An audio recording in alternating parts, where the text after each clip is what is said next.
Secretariat അംഗങ്ങൾക്ക് തല്ലും തലോടലുമായി CPM പ്രവർത്തന റിപ്പോർട്ട്. ഡോക്ടർ TM തോമസ് ഐസക്കും M സ്വരാജും അവൈലബിൾ സെക്രട്ടേറിയറ്റ് യോഗങ്ങളിൽ പങ്കെടുക്കുന്നതിൽ കൂടുതൽ ശ്രദ്ധിക്കണം. EP ജയരാജനെയും സജി ചെറിയാനെയും വിമർശിക്കുന്ന റിപ്പോർട്ടിൽ മുഖ്യമന്ത്രിയുടെ പ്രവർത്തനങ്ങളെ അഭിനന്ദിക്കുന്നുമുണ്ട്. സെക്രട്ടേറിയറ്റ് അംഗങ്ങളുടെ പ്രവർത്തനങ്ങൾ വിലയിരുത്തുന്ന ഭാഗത്താണ് തോമസ് ഐസക്കിനും M സ്വരാജിനുമുള്ള നിർദ്ദേശം.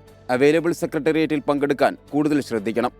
PA മുഹമ്മദ് റിയാസ് മാധ്യമ കടന്നാക്രമണത്തിന്റെ ഇരയാണെന്ന് റിപ്പോർട്ട് പറയുന്നു.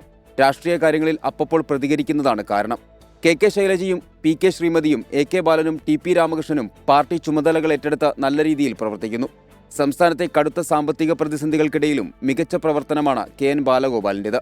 EP ജയരാജൻ ഇടക്കാലത്ത് പ്രവർത്തനങ്ങളിൽ സജീവമായിരുന്നില്ല. തുടർന്ന് LDF കൺവീനർ സ്ഥാനത്ത് നിന്ന് മാറ്റി. സമ്മേളന ഘട്ടത്തിൽ സജീവമായി രംഗത്തുണ്ടെന്നും റിപ്പോർട്ട് പറയുന്നു. സജി ചെറിയാൻ മാധ്യമങ്ങൾക്ക് മുൻപിൽ സംസാരിക്കുമ്പോൾ പാർട്ടിയെ പ്രതിനിധീകരിക്കുന്നുവെന്ന് മറക്കരുതെന്നും റിപ്പോർട്ടിൽ വിമർശനമുണ്ട്. സോഷ്യൽ മീഡിയ ഫാൻസിനെ കൂട്ടാൻ മാത്രമാകരുതെന്നാണ് സംസ്ഥാന സമിതി അംഗങ്ങൾ വരെയുള്ളവരോടുള്ള റിപ്പോർട്ടിലെ മറ്റൊരു നിർദ്ദേശം. സമൂഹ മാധ്യമങ്ങളിൽ സജീവമായുള്ളവർ പാർട്ടിക്ക് എന്ത് ഗുണം ചെയ്യുന്നുവെന്ന് കൂടി ചിന്തിക്കണം. സംസ്ഥാന സമിതിയിലെ യുവനിര കൂടുതൽ സജീവമാകണമെന്നും റിപ്പോർട്ടിൽ പറയുന്നു.